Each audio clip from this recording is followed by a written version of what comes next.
हिमाचल प्रदेश में चुनाव परिणामों से राज्य की तस्वीर अब साफ है। हर 5 साल में सरकार बदलने का सिलसिला इस बार भी जारी रहा। भाजपा को 25 और कांग्रेस को 40 सीटें मिली है और अन्य को 3 सीटें मिली। हिमाचल में राज बदला पर रिवाज बरकरार है। कांग्रेस जीती और भाजपा हारी। फिलहाल सीएम कौन बनेगा, इस पर मंथन हो रहा है। जब तक कांग्रेस अपना सीएम डिसाइड करती है, हम बात करते हैं चुनाव नतीजों से जुड़ी कुछ रोचक बातों के बारे में। हिमाचल में 11 में से 9 मंत्री हारे अपनी सीट। हिमाचल विधानसभा चुनाव में इस बार बड़ा उलटफेर दिखाई दिया। नतीजों में जयराम कैबिनेट के मंत्रियों की हालत खराब रही। जयराम ठाकुर ने इस बार सबसे बड़ी जीत दर्ज की है, लेकिन उनके 9 मंत्री हार गए। विधानसभा चुनाव में इस बार 68 सीटों पर कुल 412 प्रत्याशी मैदान में थे। इन प्रत्याशियों में जयराम कैबिनेट के 11 मंत्री चुनाव लड़ रहे थे। सीएम रहे जयराम ठाकुर के अलावा केवल ऊर्जा मंत्री ही अपनी सीट बचा सके। अपने चेले से ही हार गए कौल सिंह ठाकुर। 1970 के दशक में कांग्रेस नेताओं में शामिल व प्रदेश की सक्रिय राजनीति में अहम स्थान रखने वाले कांग्रेस के पूर्व अध्यक्ष व दिग्गज नेता कौल सिंह ठाकुर को लगातार दूसरी बार हार का मुंह देखना पड़ा। कौल सिंह ठाकुर दरंग से 11 चुनाव अभी तक लड़ चुके हैं, जिनमें से 8 उन्होंने जीते हैं और 3 हार चुके हैं। मुख्यमंत्री बनने का नारा जोर शोर से लगाने के बावजूद भी वे चुनाव नहीं जीत सके। अब उन्हें दूसरी बार अपने चेले पूर्णचंद ठाकुर की वजह से सत्ता से बाहर होना पड़ा। हिमाचल में सबसे बुजुर्ग विधायक धनीराम शांडिल बने और सबसे युवा विधायक चैतन्य बने। सोलन विधानसभा क्षेत्र से धनीराम शांडिल सबसे बुजुर्ग विधायक होंगे। इनकी उम्र 82 वर्ष है। इस बार की विधानसभा के चुनाव के लिए दावेदारी पेश करते समय उन्होंने अपनी उम्र का जिक्र किया था।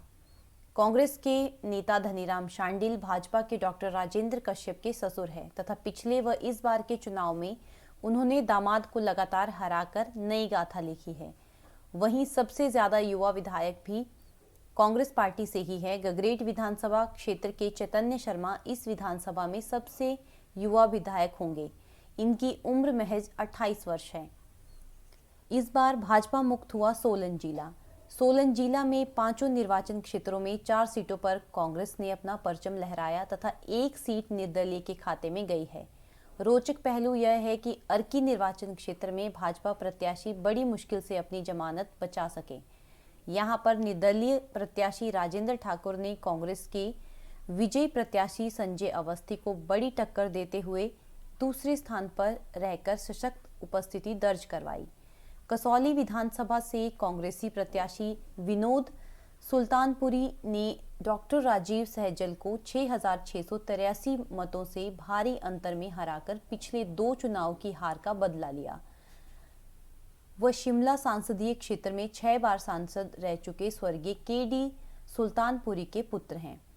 इसी तरह दून व नालागढ़ निर्वाचन क्षेत्रों में भी क्रमशः कांग्रेस व निर्दलीय प्रत्याशियों में जीत अर्जित करके सोलन जिला भाजपा मुक्त हो गया।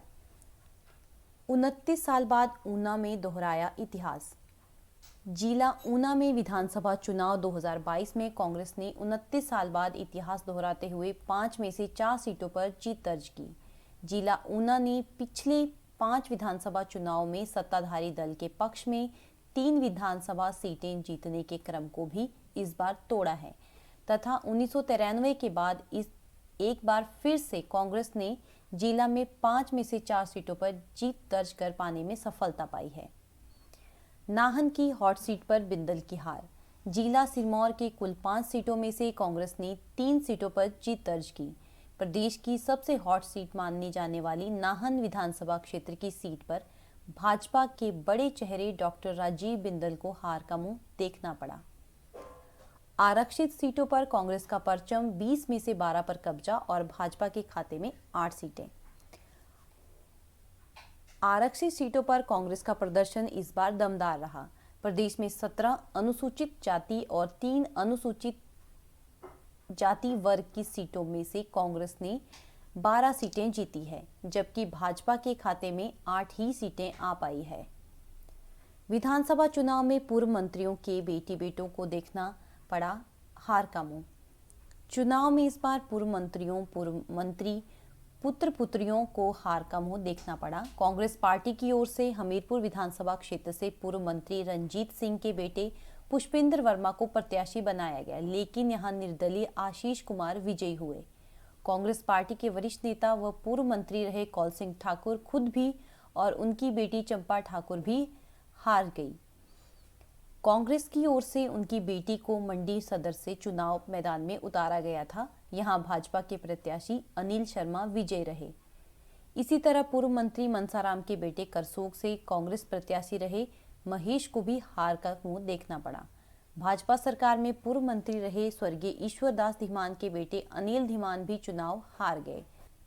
धर्मपुर विधानसभा में मंत्री महेंद्र सिंह के बेटे रजत ठाकुर को भी हार का सामना करना पड़ा।